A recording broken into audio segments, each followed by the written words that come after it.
T V روزانہ کھولی جاتی ہے، موبائل کا استعمال روزانہ کیا جاتا ہے، لیکن روزانہ نماز کا اہتمام نہیں کیا جاتا۔ موبائل اور ٹیلی ویژن روزانہ کھولا جاتا ہے، لیکن گھروں میں قرآن روزانہ نہیں کھولا جاتا۔ آپ دیکھو مہینہ مہینہ گزر جاتا ہے، لوگ قرآن مجید کو کھول کر بھی نہیں دیکھتے، مہینہ گزر جاتا ہے، کتنے لوگ ایسے ہیں جو نمازوں کا اہتمام بھی نہیں کرتے، ہفتہ ہفتہ بھر مسجد میں آ کر بھی نہیں دیکھتے۔ آپ بتاؤ جب ہم اللہ کے سامنے سجدہ ہی نہیں کریں گے تو ادھر ادھر ٹھوکر لگا کر ہمیں کیا ملے گا؟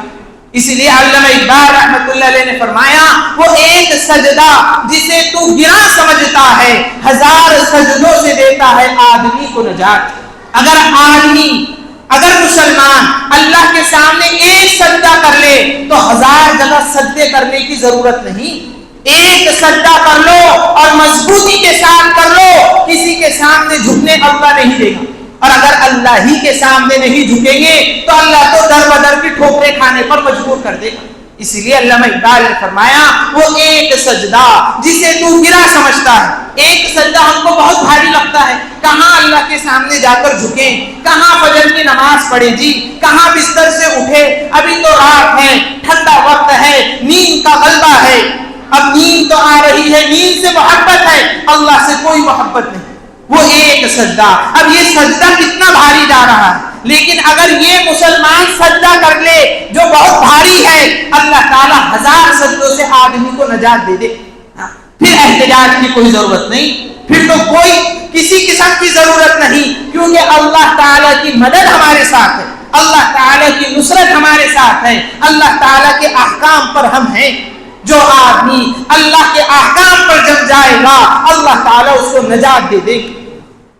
قرآن میں اللہ تعالیٰ نے کہا اور صراحت کے ساتھ کہا ان الذین آمنوا وعملوا الصالحات سیجعلهم الرحمن ودا، جو آدمی ایمان لائے اور نیک عمل کرتا رہے، ہماری اطاعت کرتا رہے، مخلوق کے دلوں میں ہم اس کی محبتوں کو ڈال دیں گے۔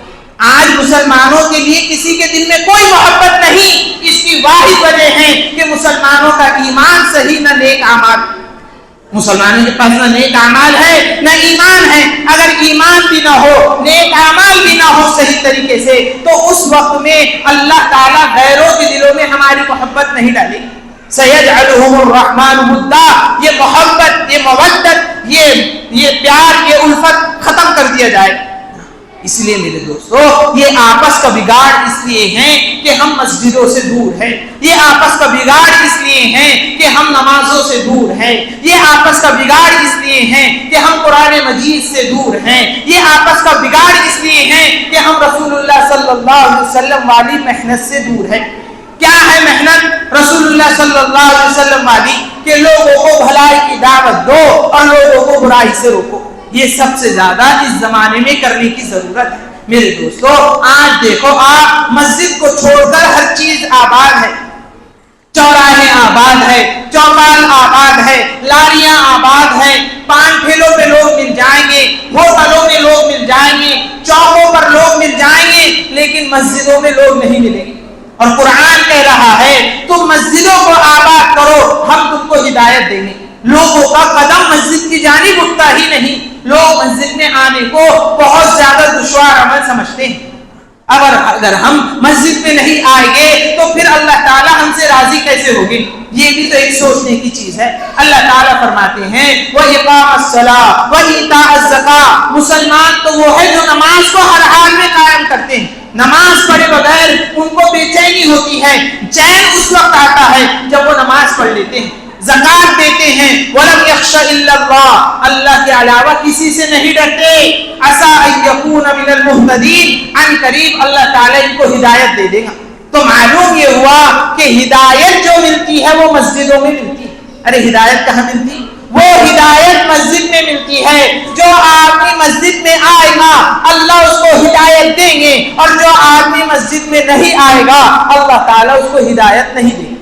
معلوم یہ ہوا کہ چوراہوں پر، بازاروں میں، ٹھیلوں میں، دکانوں میں، اسی طریقے سے ہوٹلوں میں کھڑے رہنے میں یہاں ہدایت کی تقسیم نہیں ہے، ہدایت تو مسجد میں ہے۔ اس لیے آج سب سے زیادہ ضروری ہے کہ ہم نمازوں کا اہتمام کریں، ذکر اللہ میں مشغول ہو جائے، قرآن کریم کا اہتمام کرے، اس کو سیکھے، اس کو سمجھے، اس پر عمل کرے اور مسجدوں کو آباد کرے۔ جب ہم یہ اعمال کریں گے تو ظاہری سبب جو ہم اختیار کریں گے اس میں اثر ہوگا، اور اگر ہم نے یہ اعمال نہیں کرے تو ظاہری سبب میں کوئی بھی اثر نہیں رہے۔